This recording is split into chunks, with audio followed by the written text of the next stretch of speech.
Hello students, how are you? Very good. अभी previous class में हमने डिस्कशन किया था कि कंजर्वेटिव फोर्सेज क्या है, नॉन कंजर्वेटिव फोर्सेज क्या है, उनकी प्रॉपर्टीज क्या होती है, काइनेटिक एनर्जी क्या है, पोटेंशियल एनर्जी क्या है। और हमने आज के साथ ही डिस्कस किया कि जितने कंजर्वेटिव फोर्सेज होते हैं उनके लिए पोटेंशियल एनर्जी डिफाइंड होती है और कंजर्वेटिव फोर्सेज को negative of the gradient of potential energy के फॉर्म में हम राइट कर सकते हैं। तो आइए इस पर हम न्यूमेरिकल सॉल्व करते हैं। इस न्यूमेरिकल से आपकी कॉन्सेप्ट और क्लियर हो जाएगी। आइए हम डिस्कस करते हैं कुछ selected numerical. If a particle moves in a circular path with a constant speed under the force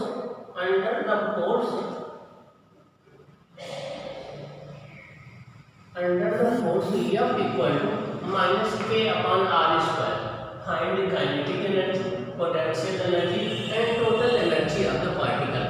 means कोई एक पार्टिकल है वो एक सर्कुलर पाथ पर कांस्टेंट स्पीड से मूव कर रहा है, जिस पर फोर्स जो एक्ट कर रहा है वो आपको गिवन है F इक्वल टू माइनस के अपॉन आर स्क्वायर। आपको गिवन है फोर्स जो एक्ट कर रहा है वो F इक्वल टू माइनस के अपॉन आर स्क्वायर। आपको काइनेटिक एनर्जी फाइंड आउट करना है उसकी कितनी होगी, पोटेंशियल एनर्जी आपको फाइंड आउट करना है कितनी होगी, टोटल एनर्जी आपको फाइंड आउट करना है कितनी होगी। आइए देखें हम इस क्वेश्चन को कैसे सॉल्व करते हैं, इसकी कॉन्सेप्ट क्या है। देखें, in circular motion centripetal force is required. जब भी कोई बॉडी सर्कुलर मोशन में होती है तो उसको एक सेंट्रीपिटल फोर्स की रिक्वायरमेंट होती है। आइए देखें, सेंट्रीपिटल फोर्स का फॉर्मूला होता है mv²/r। ये सेंट्रीपिटल फोर्स कोई नया फोर्स नहीं होता है, जो फोर्सेज एक्ट कर रहे हैं उस पार्टिकल पर वही सेंट्रीपिटल फोर्स का रोल प्ले करते हैं। यहाँ पर ये जो फोर्स है इसी का मैग्नीट्यूड सेंट्रीपिटल फोर्स का रोल प्ले करेगा। तो mv²/r इक्वल टू माड F हो जाएगा, mv²/r इक्वल टू k/r² हो जाएगा, mv² इक्वल टू k/r हो जाएगा। 2 से डिवाइड कर रहे बोथ साइड में, mv²/2 इक्वल टू k/2r हो जाएगा। ये क्या है, काइनेटिक एनर्जी है। आप mv² क्या है, काइनेटिक एनर्जी है। तो काइनेटिक एनर्जी आपकी क्या हो जाएगी, k equal to kinetic energy हो जाएगी आपकी kinetic energy equal to k/2r। Kinetic energy हो जाएगी k/2r और काइनेटिक एनर्जी हमेशा पॉजिटिव होती है इसलिए प्लस k/2r है, इसलिए हमने हम r ले लिया है। आइए हम पोटेंशियल एनर्जी की बात करते हैं। अब इसके पहले हमने डिस्कस किया था कि change in potential energy equal to negative of work done by conservative force. Change in potential energy equal to negative of work done by conservative force. तो delta U equal to minus r i to r F dot dr। U final minus U initial equal to minus 0 to r और F हमें दिया है minus k/r² dr।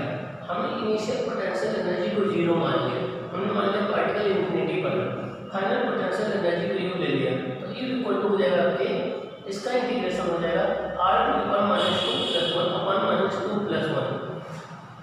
तो potential energy आपकी आ जाएगी U equal to minus k/r। Potential energy आ जाएगी U equal to minus k/r। अब हमें टोटल एनर्जी चाहिए। टोटल एनर्जी होती है E equal to potential energy plus kinetic energy. Potential energy minus k/r, kinetic energy k/2r। k/r हम common ले लें तो -1 + 1/2 तो -k/2r। तो टोटल एनर्जी हो जाएगी -k/2r। तो ये टोटल एनर्जी आ जाएगी। तो जब भी आपको फोर्स दिया गया हो तो इस फोर्स से हम इसकी काइनेटिक एनर्जी निकाल सकते हैं, पोटेंशियल एनर्जी निकाल सकते हैं, टोटल एनर्जी निकाल सकते हैं। ये आपकी काइनेटिक एनर्जी हो गई, ये पोटेंशियल एनर्जी हो गई, ये टोटल एनर्जी हो गई। आइए नेक्स्ट क्वेश्चन देखते हैं। इफ U मतलब potential energy, if U equal to a/r to the power 6 minus b/r to the power 12 then find the potential energy at equilibrium. आपको ये पोटेंशियल एनर्जी दी गई है तो आपको इक्विलिब्रियम में पोटेंशियल एनर्जी की वैल्यू क्या होगी ये फाइंड आउट करना है। आपको ये पोटेंशियल एनर्जी गिवन है तो आपको बताना है कि इक्विलिब्रियम कंडीशन में पोटेंशियल एनर्जी कितनी होगी। तो सबसे पहले हम ये डिस्कस करेंगे कि आप कितने डिस्टेंस पर इक्विलिब्रियम स्टेब्लिश होगा, कितने डिस्टेंस पर इक्विलिब्रियम अचीव होगा। तो तो देखिए कैसे साफ करेंगे।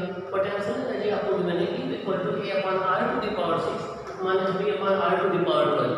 As we know that are a conservative force, जितने कंजर्वेटिव फोर्स होते हैं वो negative gradient of the potential energy के इक्वल होते हैं। तो minus B over dr A upon R to the power 6 minus B upon R to the power 12 हो जाएगा।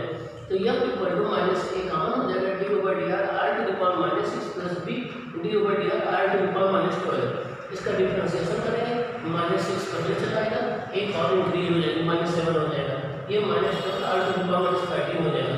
फोर्स की वैल्यू आ जाएगी 6A R to the power minus 7 minus 12 R to the power minus 13 into B। ये force आ गया। Equilibrium में net force 0 होता है, इक्विलिब्रियम में नेट फोर्स 0 होता है, तो ये नेट 0 कर दें। तो इसको हम 0 कर दें तो ये हो जाएगा 6A R to the power minus 7 minus 12 R to the power minus 13 into B। हो जाएगा 6A R to the power minus 7 equal to 12 R to the power minus 7 into R to the power minus 6 into B। 13 को मैंने break कर लिया, R to the power minus 7 में, R to the power minus 6 में, R to the power minus 7 cancel हो जाएगा, R to the power minus 6 हो जाएगा 6A upon 12B, R to the power minus 6 हो जाएगा A अपॉन 2B, तो R to the power 6 हो जाएगा 2B अपॉन A। R की वैल्यू आ जाएगी 2B upon A to the power 1 upon 6। This ये इक्विलिब्रियम डिस्टेंस है, इतनी डिस्टेंस पर इक्विलिब्रियम होगा। अब आइए हम पोटेंशियल एनर्जी देखते हैं।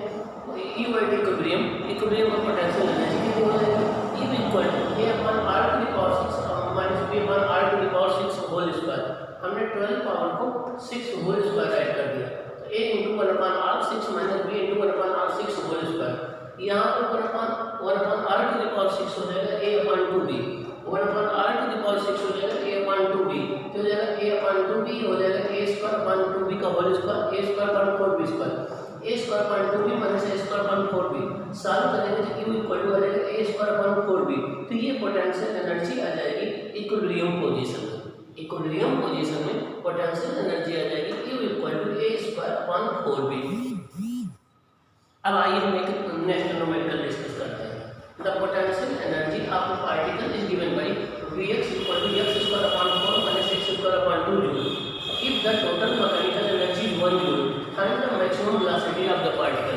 मास गिवन है 1 kg, मास गिवन है 1 kg, पोटेंशियल एनर्जी ये गिवन है, total mechanical energy 1 joule given है, वेलोसिटी निकालना है। जो मैक्सिमम काइनेटिक एनर्जी होती है वो टोटल एनर्जी के इक्वल होती है, जो मैक्सिमम काइनेटिक एनर्जी होती है वो टोटल एनर्जी के इक्वल होती है। तो half M V max square equal to 1 joule, तो V max square equal to 2 upon M, तो V max square equal to 2 upon mass कितना गिवन है 1 kg, तो बी मैक्स कितना आ जाएगा √2 मीटर पर सेकंड, कितना आ जाएगा √2 मीटर